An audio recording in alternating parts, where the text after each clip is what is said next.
kita bisa masih diberikan kesempatan oleh Tuhan Yesus Kristus sehingga kita boleh berkumpul ya. Dalam sepanjang minggu Tuhan menyertai kita masih sehat dan kuat sehingga kita boleh hadir bersama di rumah Tuhan. Sebelum kita mendengarkan firman Tuhan, mari kita berdoa. Terima kasih Tuhan buat kasih dan kesetiaan-Mu yang sempurna di dalam hidup kami ya Bapa. Dan sekarang kami mau merenungkan firman-Mu. Kiranya Engkau yang menolong kami sehingga kami dapat mengerti dan melakukannya dalam hidup kami. Kami siap untuk mendengarkan firman-Mu Bapa. Hanya dalam nama Yesus kami berdoa. Amin. Oke, ya begini kan rasanya di depannya. Jadi tadi Bang Monang udah share tentang kesetiaan di masa kesesakan. Ya, jadi seberapa banyak yang percaya bahwa Tuhan Yesus itu setia? Semua percaya ya bahwa Tuhan Yesus itu setia. Nah, muncul pertanyaan kepada kita hari ini, kepada kita semua hari ini, dan ini juga menjadi tema renungan kita pada siang hari ini, yaitu apakah saya seorang yang setia? Apakah kita seorang yang setia kepada Tuhan dan kepada jemaatnya? Nah, nggak perlu buru-buru menjawab, nggak perlu langsung dijawab sekarang. Mungkin nanti malam sebelum kita tidur kita boleh bertanya dengan diri kita sendiri, apakah kita seorang yang setia? Nah, kadang orang cuma bilang setia itu hanya sebatas antara berbicara soal cinta ya kan, pacaran, oh aku setia dengan dia, aku setia menunggu misalnya. Nah, tapi tahu nggak kita sebenarnya setia itu apa sih sebenarnya? Nah, di dalam kesetiaan ada dua hal yang penting, yaitu ketaatan dan kesabaran. Jadi kalau dibilang kita setia, dua ini harus ada. Apakah kita orang yang taat? Apakah kita orang yang sabar? Nah, kita tahu bahwa kesetiaan juga ada di dalam 9 buah roh. Kita lihat 9 buah roh. Nah, 9 buah roh itu kalau bisa dibandingkan dengan banyaknya hukum Taurat, kenapa harus ada 9 buah roh? Ada kasih, sukacita, damai sejahtera, kesabaran, pengurangan, kebaikan, kesetiaan, kelembutan, dan penguasaan diri. Artinya 9 hal ini sangat penting. Dan salah satu di dalamnya adalah kita diajarkan untuk setia. Nah, siapa sih di antara kita yang suka menunggu? Ada nggak? Saya yakin nggak ada ya. Termasuk saya juga nggak suka menunggu. Nah, kebanyakan kita maunya ditunggu, ya kan? Ada janji pertemuan dengan seseorang atau sekelompok orang, ya kita maunya kalau bisa on time misalnya, ya kan? Nggak ada yang suka menunggu. Bahkan dalam proses kehidupan kita pun nggak ada yang mau menunggu. Saya aja pengen cepet-cepet dulu, nggak mau kalau bisa boleh nggak di skip skripsiku misalnya, tapi nggak bisa. Namanya proses kita harus melewati, kita harus menunggu. Ada kesabaran dan ketaatan di dalamnya, ya kan? Nah, jika kita menanam sesuatu, apakah hasilnya akan nampak pada saat itu juga? Pasti enggak ya kan? Pasti butuh proses panjang. Hidup kita itu nggak seperti dongeng. Pernah nonton dongeng Timun Mas nggak? Pernah ya? Waktu itu udah lama kali. Dongeng Timun Mas itu kayak mana? Salah satu bijinya diletakkan aja di tanah, langsung saat itu juga keluar tumbuh besar. Tapi hidup kita nggak seperti itu, ya kan? Jadi hidup kita tuh nggak semeriah dongeng-dongeng yang kita nonton waktu masa kecil kita. Nah, hidup kita semua berproses. Jadi ada sebuah ilustrasi sih. Ilustrasi ini misalnya ada seorang petani kebun jeruk lah dikatakan. Jadi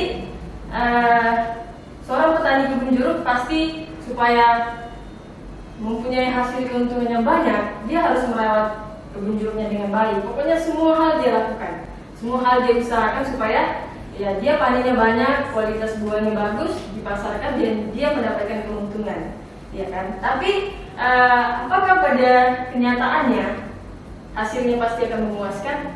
Belum tentu ya kan? Ada masa-masa di mana panen dari petani ini pasti nggak berhasil.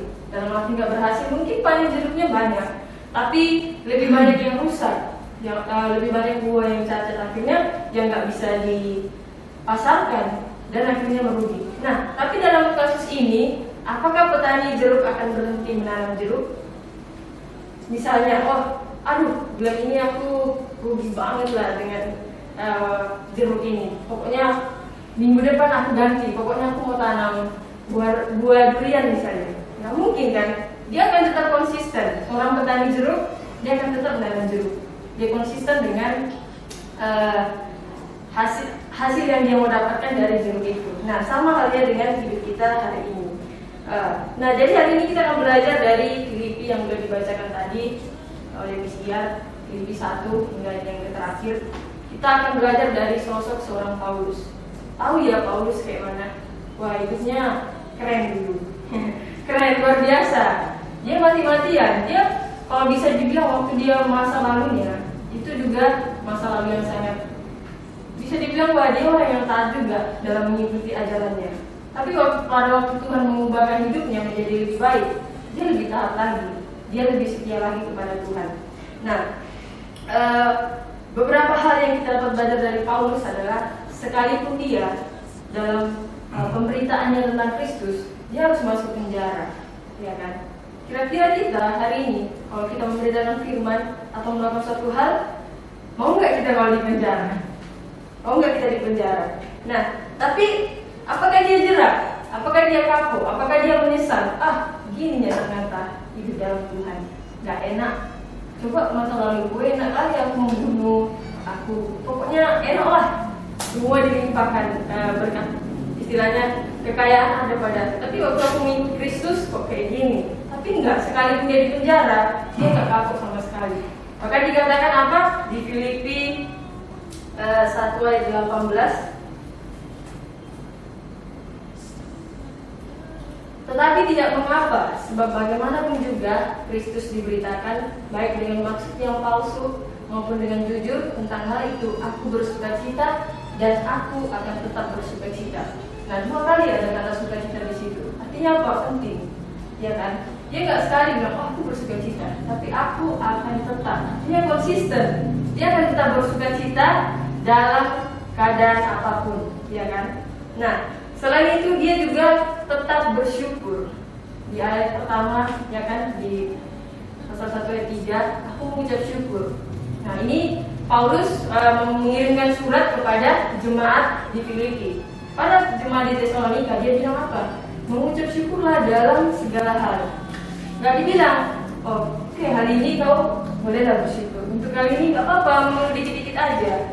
Enggak, tapi Paulus bilang dalam segala hal mengucap syukur, ya kan? Nah, artinya apa? Paulus mengajarkan kita untuk setia dalam kondisi apapun. Coba bayangkan, kayak mana ya kondisi Paulus waktu itu di penjara, tapi tubuhnya di penjara, tapi pikirannya enggak. Dia masih tetap berani memberitakan firman Tuhan. Nah, banyakkan orang biasa kalau di penjara artinya hidupnya udah pasti ada penyesalan, pasti kayak kalau aku nggak melakukan ini, pasti aku nggak akan jadi seperti ini.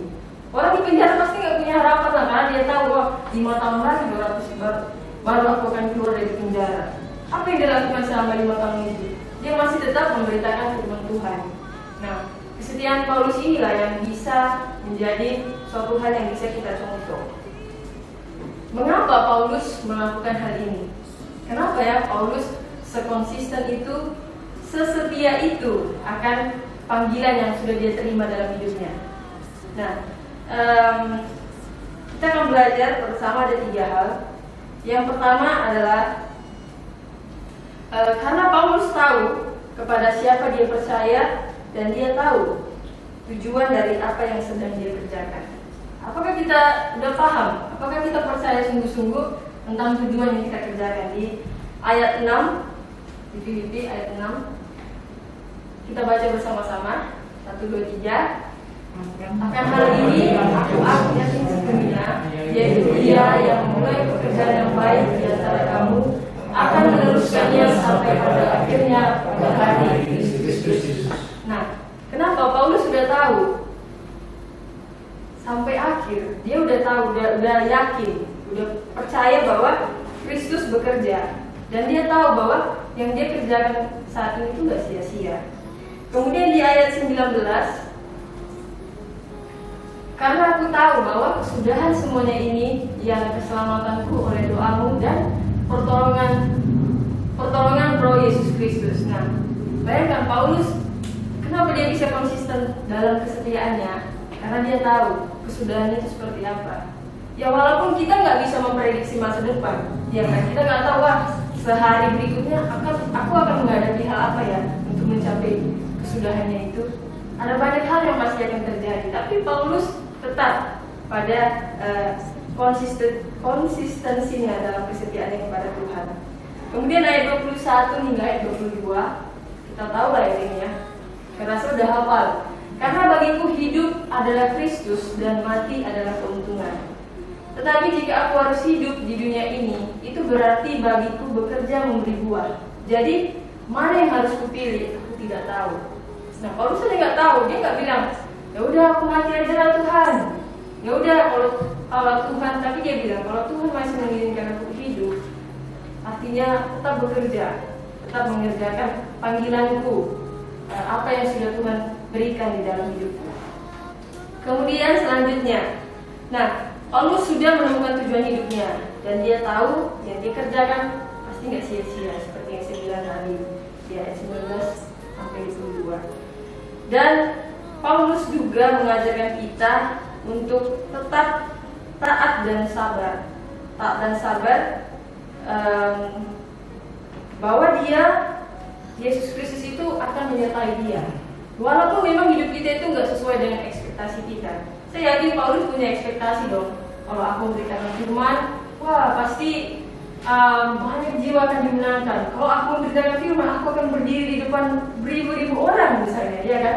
Sekarang banyak motivator, pengkhotbah bisa bicara depan ratusan bahkan ribuan orang.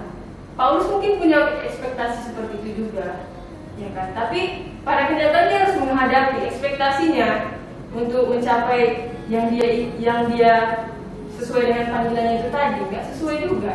Dia harus melewati masa-masa proses tadi. Salah satunya apa? Masuk penjara. Tapi sekali lagi dia katakan tentang hal ini pun aku tetap bersuka cita dan aku tetap bersyukur. Nah, dia konsisten, dia setia kepada Tuhan. Kemudian selanjutnya Paulus tahu bahwa kasih karunia Yesus cukup baginya. Dalam 2 Korintus 12 ayat 9 hingga 10, 2 Korintus 12. Tetapi jawab Tuhan kepadaku, cukuplah kasih karuniaku bagimu, sebab justru dalam kelemahanlah kuasaku menjadi sempurna. Sebab itu terlebih suka aku bermegah atas kelemahanku, supaya kuasa Kristus turun menaungi aku. Karena itu aku senang dan rela dalam kelemahan, di dalam siksaan, di dalam kesukaran, dalam penganiayaan, dan kesesakan oleh karena Kristus. Sebab jika aku lemah maka aku kuat. Nah, mungkin hari ini kita pasti masa-masa lemah ya. Lemah secara fisik, pikiran kita, dan pokoknya semua kita pikirkan, bahwa gimana ya, habis ini gimana ya. Tapi lihat, Paulus bilang, dalam kelemahanku kasih Kristus sempurna, kuasa Tuhan sempurna di dalam aku. Nah, dia udah tahu bahwa kasih Tuhan cukup kok baginya. Makanya Paulus berani bilang, aku tahu apa itu kekurangan, aku tahu juga apa itu kelimpahan. Tapi dalam segala hal, dia katakan tetap bersyukur dan tetap setia kepada Tuhan. Nah, tetaplah mengerjakan kesetiaan kita. Apa tanggung jawab yang Tuhan kasih kepada kita hari ini? Mungkin di dalam pekerjaan kita, atau mungkin di dalam pendidikan kita, dan lebih lagi di dalam pelayanan kita. Mungkin kita merasa, wah, pelayananku, pekerjaanku saat ini biasa-biasa aja. Tapi Tuhan mau kita tetap setia dan mengerjakannya, kerjakan dan selesaikan. Nah, banyak orang dia udah memulai, dia kerjakan, tapi pada pertengahannya dia udah bilang, aku stop lah, nggak sanggup, aku berhenti lah aku, ya kan? Tapi Tuhan mau kita kerjakan dan selesaikan. Seperti Paulus sudah bilang, bagiku hidup adalah Kristus dan mati adalah keuntungan. Jadi dia bilang, kalau aku masih hidup, ya udah, tetap kerjakan bagianku. Kalau aku udah mati, ya memang masanya aku untuk pulang menghadap pencipta kita gitu. Dan jadi Paulus konsisten dengan apa yang dia kerjakan. Nah, Mazmur 33 ayat yang keempat berkata, mari kita baca bersama-sama. 1, 2, 3. Sebab firman Tuhan itu benar, segala sesuatu dikerjakannya dengan kesucian. Nah, Alkitab yang kita baca, mungkin setiap hari kita baca, atau mungkin hanya minggu kita baca, itu semuanya tentang kebenaran. Kebenaran tentang apa yang Tuhan sudah ucapkan. Dan perhatikan, segala sesuatu dikerjakannya dengan kesetiaan. Seperti pertanyaan tadi awal, kita percaya Tuhan Yesus setia. Nah, pertanyaan itu kembali lagi ke kita. Apakah kita orang yang setia pada Tuhan? Ya, jawabnya nanti kita boleh merenungkan dulu dan seperti yang disampaikan Paulus, dia tetap konsisten dengan apa yang dikerjakan. Nah, kalau Tuhan yang kita sembah aja, dia sesetia itu menjaga kita, memelihara hidup kita, nyawa kita, bukankah tidak mungkin kita juga menjadi orang yang setia? Walaupun kita nggak sesempurna kesetiaan Yesus, tapi kita diajar untuk setia dalam segala hal, dalam proses yang kita hadapi. Gak ada yang mustahil kan? Gak ada yang mustahil kalau kita mau mengerjakannya. Dalam hal kecil apapun, kalau Tuhan percayakan, ya kerjakan. Dan ingat, selesaikan. Jangan berhenti di tengah jalan. Pertanyaan sekali lagi kembali, apakah kita orang yang setia? Itu saja firman yang saya dapat bagikan. Mari kita bersatu dalam doa. Tuhan, terima kasih karena Engkau setia kepada kami. Dan ajar kami juga untuk menjadi anak-anak-Mu yang setia. Setia akan panggilan-Mu, setia akan apa yang kami kerjakan di dalam dunia ini, untuk memberi buah dan menjadi berkat-Mu dimanapun dan kemanapun Engkau membawa kami, ya Bapa. Kami bersyukur buat firman-Mu, dan biarlah Engkau yang akan terus menolong kami menjadi pelaku-pelaku firman-Mu. Di dalam nama Yesus kami berdoa. Amin.